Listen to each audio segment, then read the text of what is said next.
Jungle.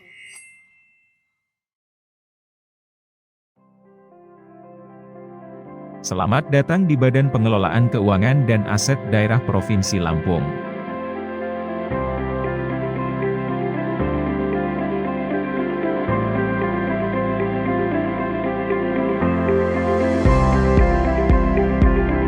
Badan Pengelolaan Keuangan dan Aset Daerah atau BPKAD Provinsi Lampung adalah organisasi perangkat daerah yang terbentuk berdasarkan Peraturan Daerah Provinsi Lampung Nomor 4 Tahun 2019 tentang pembentukan dan susunan perangkat daerah Provinsi Lampung.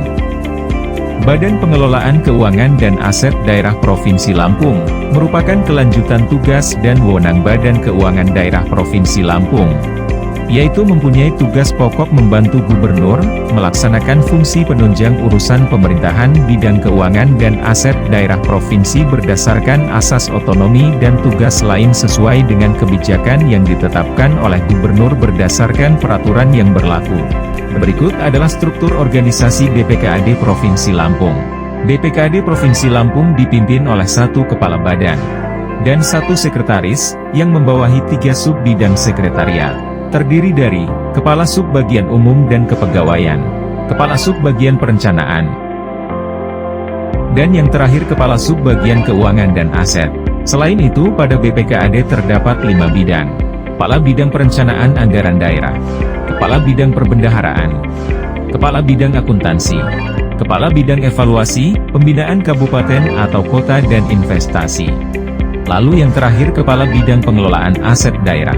Lalu pada bidang anggaran membawahi sub-bidang kebijakan dan penyusunan anggaran pendapatan dan belanja daerah, Kepala Sub-Bidang Pengelolaan Data dan Sistem Informasi, Subkoordinator Sub-Substansi Pengendalian Anggaran. Lalu pada bidang perbendaharaan Kepala Sub-Bidang Pengelolaan Pengeluaran Kas Daerah, Kepala Sub-Bidang Pengelolaan Kas Daerah, Subkoordinator Sub-Substansi Pengelolaan Kas Daerah. Lalu pada bidang akuntansi terdapat Kepala Sub-Bidang Akuntansi dan Pelaporan, Kepala Sub-Bidang Pencatatan Non-APBD dan Pembinaan PPK BLUD, Subkoordinator Sub-Substansi Pencatatan Pendapatan dan Penyelesaian Kerugian Negara. Lalu pada bidang evaluasi terdapat Kepala Sub-Bidang Evaluasi dan Pembinaan APBD Kabupaten Kota, Kepala Sub-Bidang Evaluasi dan Pembinaan Pertanggungjawaban APBD Kabupaten Kota. Lalu yang terakhir Subkoordinator Sub-Substansi Investasi. Pada bidang aset, Kepala Sub-Bidang Pemanfaatan Perubahan Status Hukum Aset Daerah, Kepala Sub-Bidang Analisa Kebutuhan Aset Daerah. Lalu terdapat Kepala Subkoordinator Sub-Substansi Analisa Kebutuhan Aset Daerah.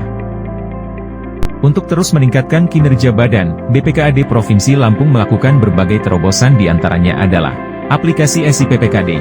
Adalah aplikasi yang dibuat untuk mengelola data perencanaan dan keuangan daerah. Aplikasi ini dipergunakan sebagai alat bantu pemerintah daerah Provinsi Lampung untuk meningkatkan efektivitas implementasi dari berbagai regulasi bidang pengelolaan keuangan daerah yang berdasarkan pada asas efisiensi, ekonomis, efektif, transparan, akuntabel, dan juga sudah terintegrasi.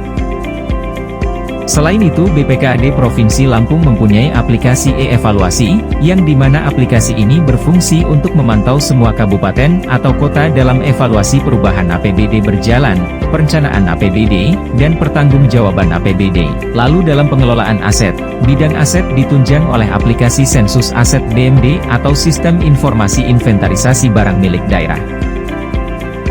Selain aplikasi sebelumnya untuk meningkatkan transparansi dan informasi pada publik, BPKAD Provinsi Lampung berinovasi dengan mengembangkan aplikasi bank data dan website BPKAD demi meningkatkan kepercayaan publik. Dari inovasi yang telah dilakukan BPKAD Provinsi Lampung berhasil mendapatkan beberapa penghargaan, antara lain Wajar Tanpa Pengecualian Tahun Anggaran 2022 dari Badan Pemeriksa Keuangan, lalu mendapatkan plakat Wajar Tanpa Pengecualian 5 kali secara berturut-turut. Realisasi tertinggi se-Indonesia Tahun Anggaran 2022. Selanjutnya, dari PT Taspen Cabang Bandar Lampung karena berhasil tepat waktu dalam penyetoran, IWP, JKK, dan JKM. Lalu dari PT Taspen sebagai peringkat pertama atas ketepatan penyetoran IWP, JKK dan JKM catur wulan kedua TA 2022 se-Provinsi Lampung. Dari keberhasilan tersebut tidak lepas pula dari tugas dan alur kerja yang maksimal dari setiap bidang yang ada di BPKAD Provinsi Lampung. Berikut ini adalah alur sistem kerja yang terdapat pada BPKAD Provinsi Lampung yang terdiri dari 1 sekretariat dan 5 bidang teknis. Bidang Sekretariat. Sekretariat mempunyai tugas membantu kepala dalam perumusan bahan kebijakan, koordinasi pemantauan, dan evaluasi pelaksanaan penyusunan program serta memberikan pelayanan administratif penyelenggaraan umum dan administrasi keuangan. Selain itu, sekretariat mempunyai fungsi antara lain: A. Perencanaan, pelaksanaan, pengkoordinasian dan pengendalian kegiatan penyusunan program. B. Perencanaan, pelaksanaan, pengkoordinasian dan pengendalian kegiatan pelayanan administratif penyelenggaraan administrasi umum. C. Perencanaan, pelaksanaan, pengkoordinasian dan pengendalian kegiatan pelayanan administratif penyelenggaraan administrasi keuangan. D. Pemverifikasi dan pengkoordinasian bahan penyusunan naskah dinas. E. Pelaksanaan verifikasi, pengkoordinasian dan pengevaluasi pelaksanaan. Penegakan budaya kerja dan reformasi birokrasi. F. Pelaksanaan verifikasi, pengkoordinasian dan pengevaluasi dukungan pembinaan dan pengawasan penggunaan anggaran. G. Penyelenggaraan pembinaan administrasi dan pengawasan pengelolaan barang milik daerah. H. Pelaksanaan verifikasi laporan tingkat kehadiran dan penilaian kinerja aparatur. I. Pengkoordinasian bahan penyusunan rencana kerja, program dan kegiatan serta anggaran. J. Penyelenggaraan pembinaan pelayanan administrasi penatausahaan keuangan. K. Penyelenggaraan pembinaan kegiatan humas dan penyelenggaraan informasi publik. Liter. Pengkoordinasian dan menyelenggarakan pelayanan administrasi kepegawaian. M. Pengkoordinasian penataan kelembagaan dan tata laksana unit kerja dalam rangka penyelenggaraan fungsi. N. Pengkoordinasian penyelenggaraan usulan pengangkatan, pemberhentian dan pembinaan pejabat fungsional perencana berdasarkan ketentuan yang berlaku. O. Pengkoordinasian dan menyelenggarakan pembinaan pegawai berdasarkan hasil evaluasi kinerja. P. Pemberian masukan kepada pimpinan terkait pembinaan dan evaluasi kinerja aparatur. Q. Pengkoordinasian dan menyiapkan bahan pengangkatan, pembinaan dan pemberhentian pejabat fungsional perencanaan. Dan R. Melaksanakan tugas lain yang diberikan oleh atasan. Bidang perencanaan anggaran daerah mempunyai tugas menyiapkan perumusan kebijakan, mengkoordinasikan pelaksanaan tugas dan fungsi, pemantauan dan evaluasi program kegiatan dan penyelenggaraan pembinaan teknis, administrasi dan sumber daya di sub-bidang kebijakan dan penyusunan APBD, sub-bidang pengelolaan data dan sistem informasi keuangan daerah, dan sub-bidang pengendalian anggaran. Dan selanjutnya bidang perencanaan anggaran daerah mempunyai fungsi: A. Penyusunan kebijakan teknis di sub-bidang kebijakan dan penyusunan APBD, sub-bidang pengelolaan data dan sistem informasi keuangan daerah, dan sub-bidang pengendalian anggaran. B. Pelaksanaan tugas dukungan teknis di sub-bidang kebijakan dan penyusunan APBD, sub-bidang pengelolaan data dan sistem informasi keuangan daerah, dan sub-bidang pengendalian anggaran. C. Pemantauan, evaluasi, dan pelaporan pelaksanaan tugas dukungan teknis di sub-bidang kebijakan dan penyusunan APBD, sub-bidang pengelolaan data dan sistem informasi keuangan daerah, dan sub-bidang pengendalian anggaran. D. Pembinaan teknis penyelenggaraan di sub-bidang kebijakan dan penyusunan APBD, sub-bidang pengelolaan data dan sistem informasi keuangan daerah, dan sub-bidang pengendalian anggaran. Dan yang terakhir, E. Pelaksanaan fungsi lain yang diberikan oleh atasan sesuai dengan tugas dan fungsinya. Bidang perbendaharaan mempunyai tugas menyiapkan perumusan kebijakan, mengkoordinasikan pelaksanaan tugas dan fungsi, pemantauan dan evaluasi program kegiatan dan penyelenggaraan pembinaan teknis, administrasi dan sumber daya di sub-bidang pengelolaan kas daerah, sub-bidang pengelolaan pengeluaran kas daerah, dan sub-bidang pembinaan pengelolaan kas daerah. Lalu pada bidang perbendaharaan mempunyai fungsi: A. Penyusunan kebijakan teknis di sub-bidang pengelolaan kas daerah, sub-bidang pengelolaan pengeluaran kas daerah, dan sub-bidang pembinaan pengelolaan kas daerah. B. Pelaksanaan tugas dukungan teknis di sub-bidang pengelolaan kas daerah, sub-bidang pengelolaan pengeluaran kas daerah, dan sub-bidang pembinaan pengelolaan kas daerah. C. Pemantauan, evaluasi, dan pelaporan pelaksanaan tugas dukungan teknis di sub-bidang pengelolaan kas daerah, sub-bidang pengelolaan pengeluaran kas daerah, dan sub-bidang pembinaan pengelolaan kas daerah. D. Pembinaan teknis penyelenggaraan di sub-bidang pengelolaan kas daerah, sub-bidang pengelolaan pengeluaran kas daerah, dan sub-bidang pembinaan pengelolaan kas daerah. E. Pelaksanaan administratif, selanjutnya memiliki fungsi: F. Pelaksanaan fungsi lain yang diberikan oleh atasan sesuai dengan tugas dan fungsinya.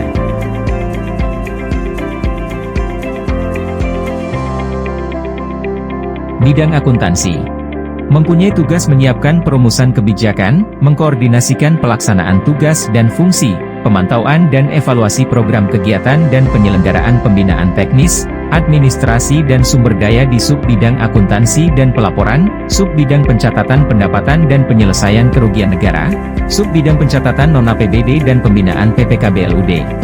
Lalu bidang akuntansi mempunyai fungsi A. Penyusunan kebijakan teknis di sub-bidang akuntansi dan pelaporan, sub-bidang pencatatan pendapatan dan penyelesaian kerugian negara, sub-bidang pencatatan non-APBD dan pembinaan PPKBLUD. B. Pelaksanaan tugas dukungan teknis di sub-bidang akuntansi dan pelaporan, sub-bidang pencatatan pendapatan dan penyelesaian kerugian negara, sub-bidang pencatatan non-APBD dan pembinaan PPKBLUD. C. Pemantauan, evaluasi, dan pelaporan pelaksanaan tugas dukungan teknis di sub-bidang akuntansi dan pelaporan, sub-bidang pencatatan pendapatan dan penyelesaian kerugian negara, sub-bidang pencatatan non-APBD dan pembinaan PPKBLUD. D. Pembinaan teknis penyelenggaraan di sub-bidang akuntansi dan pelaporan, sub-bidang pencatatan pendapatan dan penyelesaian kerugian negara, sub-bidang pencatatan non-APBD dan pembinaan PPKBLUD, dan selanjutnya memiliki fungsi E. Pelaksanaan fungsi lain yang diberikan oleh atasan sesuai dengan tugas dan fungsinya. Bidang evaluasi dan pembinaan kabupaten, kota, dan investasi mempunyai tugas menyiapkan perumusan kebijakan, mengkoordinasikan pelaksanaan tugas dan fungsi, pemantauan dan evaluasi program kegiatan dan penyelenggaraan pembinaan teknis, administrasi dan sumber daya di sub-bidang evaluasi dan pembinaan APBD kabupaten, kota, sub-bidang evaluasi dan pembinaan pertanggungjawaban pelaksanaan APBD kabupaten, kota, sub-bidang investasi. Selanjutnya bidang evaluasi dan pembinaan kabupaten, kota, dan investasi mempunyai fungsi A. Penyusunan kebijakan teknis di sub-bidang evaluasi dan pembinaan APBD kabupaten, kota, sub-bidang evaluasi dan pembinaan pertanggungjawaban pelaksanaan APBD kabupaten, kota, sub-bidang investasi. B. Pelaksanaan tugas dukungan teknis di sub-bidang evaluasi dan pembinaan APBD kabupaten, kota, sub-bidang evaluasi dan pembinaan pertanggungjawaban pelaksanaan APBD kabupaten, kota, sub-bidang investasi. C. Pemantauan, evaluasi, dan pelaporan pelaksanaan tugas dukungan teknis di sub-bidang evaluasi dan pembinaan APBD kabupaten, kota, sub-bidang evaluasi dan pembinaan pertanggungjawaban pelaksanaan APBD kabupaten, kota, sub-bidang investasi. D. Pembinaan teknis penyelenggaraan di sub-bidang evaluasi dan pembinaan APBD kabupaten, kota, sub-bidang evaluasi dan pembinaan pertanggungjawaban pelaksanaan APBD kabupaten, kota, sub-bidang investasi, dan yang terakhir E. Pelaksanaan fungsi lain yang diberikan oleh atasan sesuai dengan tugas dan fungsinya. Bidang pengelolaan aset daerah mempunyai tugas menyiapkan perumusan kebijakan, mengkoordinasikan pelaksanaan tugas dan fungsi, pemantauan dan evaluasi program kegiatan dan penyelenggaraan pembinaan teknis, administrasi dan sumber daya di sub-bidang analisa kebutuhan aset daerah, sub-bidang pemanfaatan dan perubahan status hukum aset daerah, sub-bidang penatausahaan aset daerah. Lalu bidang pengelolaan aset daerah mempunyai fungsi A. Penyusunan kebijakan teknis di sub-bidang analisa kebutuhan aset daerah, sub-bidang pemanfaatan dan perubahan status hukum aset daerah, sub-bidang penatausahaan aset daerah. B. Pelaksanaan tugas dukungan teknis di sub-bidang analisa kebutuhan aset daerah, sub-bidang pemanfaatan dan perubahan status hukum aset daerah, sub-bidang penatausahaan aset daerah. C. Pemantauan, evaluasi, dan pelaporan pelaksanaan tugas dukungan teknis di sub-bidang analisa kebutuhan aset daerah, sub-bidang pemanfaatan dan perubahan status hukum aset daerah, sub-bidang penatausahaan aset daerah. D. Pembinaan teknis penyelenggaraan di sub-bidang analisa kebutuhan aset daerah, sub-bidang pemanfaatan dan perubahan status hukum aset daerah, sub-bidang penatausahaan aset daerah. E. Pelaksanaan administratif, dan F. Pelaksanaan fungsi lain yang diberikan oleh atasan sesuai dengan tugas dan fungsinya. Dari tupoksi kerja tersebut tidak lepas dari mekanisme alur pada setiap bidang berikut adalah mekanisme alur yang terdapat pada bidang di BPKAD Provinsi Lampung. Bidang sekretariat. Tahapan dimulai dengan mengumpulkan berkas dan mengkopi berkas kepegawaian yang akan diusulkan untuk naik pangkat, berkala, cuti dan lain-lain. Tahap selanjutnya, membuat surat usulan kepegawaian dan selanjutnya dimasukkan ke Kepala Sub Bagian Umum dan Kepegawaian untuk diteliti, diperiksa dan diparaf. Tahap selanjutnya, Sekretaris BPKAD menerima, meneliti dan memeriksa dan sekaligus menandatangani surat usulan kepegawaian selanjutnya dikembalikan kepada Sub Bagian Umum dan Kepegawaian. Tahap selanjutnya, JFU memberi nomor surat keluar dan selanjutnya JFU mengantarkan surat usulan kepegawaian ke BKD Provinsi Lampung. Pada tahapan pertama Kepala Badan akan memberikan arahan, petunjuk dan perintah untuk pembuatan konsep draft surat. Selanjutnya unit-unit dalam lingkungan BPKAD Provinsi Lampung akan menerima arahan, petunjuk dan perintah dan mengarahkan jabatan fungsional untuk memproses surat. Lalu pada tahapan selanjutnya di sini Kasubag Umum dan Kepegawaian akan menerima draft konsep dan memberikan paraf. Selanjutnya Sekretaris dan akan dilanjutkan kepada Kepala Badan akan menerima draft konsep dan mendatangani. Lalu setelah itu surat yang sudah ditandatangani akan diterima oleh unit-unit kerja yang ada di BPKAD. Pada tahapan selanjutnya jabatan fungsional akan menerima surat dan memberikan kode serta nomor yang selanjutnya mengadakan pengarsipan dan pendistribusian. Pada tahapan ini unit-unit kerja pada lingkungan BPKAD akan menerima surat yang sudah ditandatangani. Lalu pada tahapan yang terakhir akan melakukan pengiriman surat dengan tujuannya contoh ke kementerian, lembaga, dinas atau instansi. Pada tahapan pertama BPKAD Provinsi Lampung akan menerima surat dari kementerian, lembaga, dinas, instansi pemerintah, swasta. Selanjutnya jabatan fungsional umum mencatat surat masuk ke dalam buku agenda surat masuk sekaligus memberikan nomor registrasi. Mengelompokkan dan menyiapkan serta menulis pada lembar disposisi selanjutnya menyampaikan surat masuk ke Kepala Sub Bagian Umum dan Kepegawaian. Pada tahapan ketiga Kasubag Umum dan Kepegawaian menerima, meneliti dan memeriksa surat masuk dan menyampaikan kepada Sekretaris Badan untuk mengetahui dan melakukan paraf pada surat masuk. Lalu dilanjutkan Sekretaris Badan meneliti dan memeriksa surat masuk dan menyampaikan kepada Kepala Badan untuk mengetahui dan melakukan paraf pada surat masuk. Lalu Kepala Badan menerima, meneliti dan memeriksa sekaligus memberikan arahan pada lembaran disposisi surat masuk dan selanjutnya mengembalikan surat berserta lembar disposisi kepada Sekretaris Badan untuk didistribusikan. Lalu, Sekretaris Badan menerima, meneliti dan memeriksa sekaligus memberikan arahan pada lembaran disposisi surat masuk dan selanjutnya mengembalikan surat berserta lembar disposisi kepada Sub Bagian Umum dan Kepegawaian untuk didistribusikan. Lalu, pendistribusian surat masuk oleh JFU ke unit-unit di lingkungan Badan Keuangan Daerah Provinsi Lampung. Bidang anggaran, berikut mekanisme penyusunan APBD.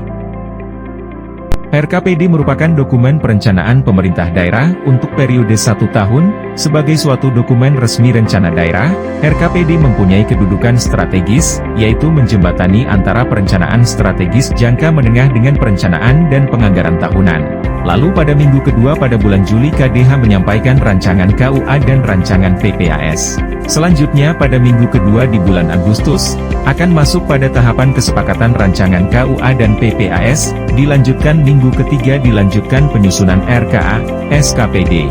Pada bulan September minggu kedua sampai dengan keempat, akan masuk pada tahapan penyampaian rancangan peraturan daerah, tentang APBD kepada DPRD.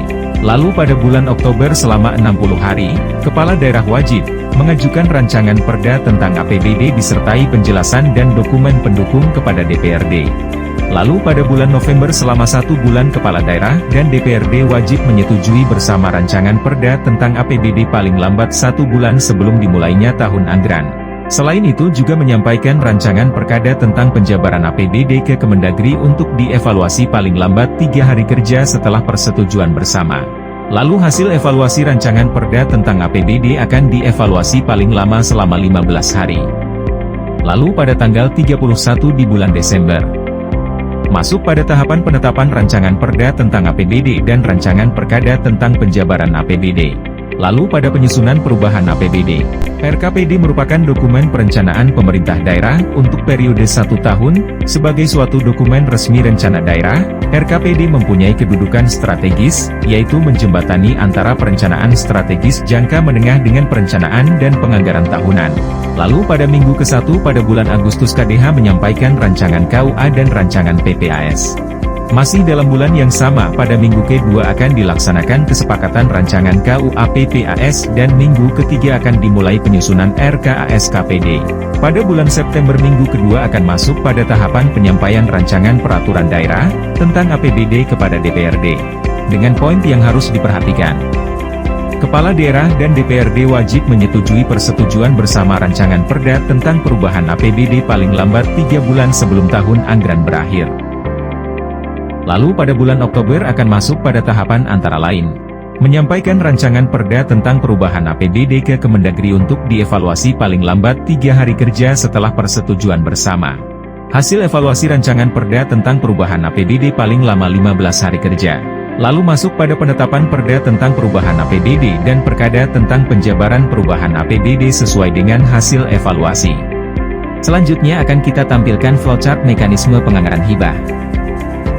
Seperti yang kita ketahui, penganggaran hibah memiliki dasar hukum yang terdiri dari 1.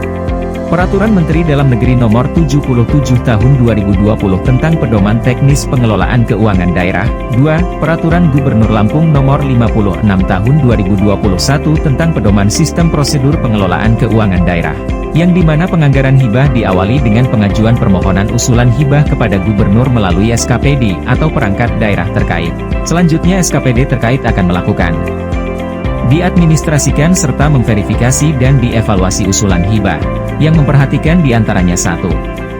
Penganggaran belanja hibah dianggarkan pada SKPD terkait dan dirinci menurut objek, rincian objek, dan subrincian objek pada program, kegiatan, dan subkegiatan sesuai dengan tugas dan fungsi perangkat tata dikar. 2. Alokasi anggaran belanja hibah dalam rangka menunjang program, APBD, kegiatan dan subkegiatan pemerintah daerah dicantumkan dalam RKPD berdasarkan hasil evaluasi Kepala SKPD atas usulan tertulis dari calon penerima hibah. Selanjutnya usulan alokasi hibah masuk pada rancangan RKPD dan dilakukan pembahasan dan penetapan bersama DPRD. Lalu akan ada pembahasan rancangan KUAPPAS, TAPD bersama DPRD, dengan memperhatikan nota kesepakatan antara Gubernur dan DPRD tentang KUAPPAS. Pada tahapan selanjutnya akan pembahasan rancangan APBD bersama DPRD. Dengan memperhatikan persetujuan bersama Gubernur dan DPRD tentang rancangan peraturan daerah tentang APBD. Setelah itu akan masuk tahapan penetapan perda dan pergub tentang APBD bersama DPRD. Lalu yang terakhir akan ada daftar nama penerima, alamat penerima dan besaran hibah, tercantum pada lampiran 3 peraturan Gubernur tentang APBD.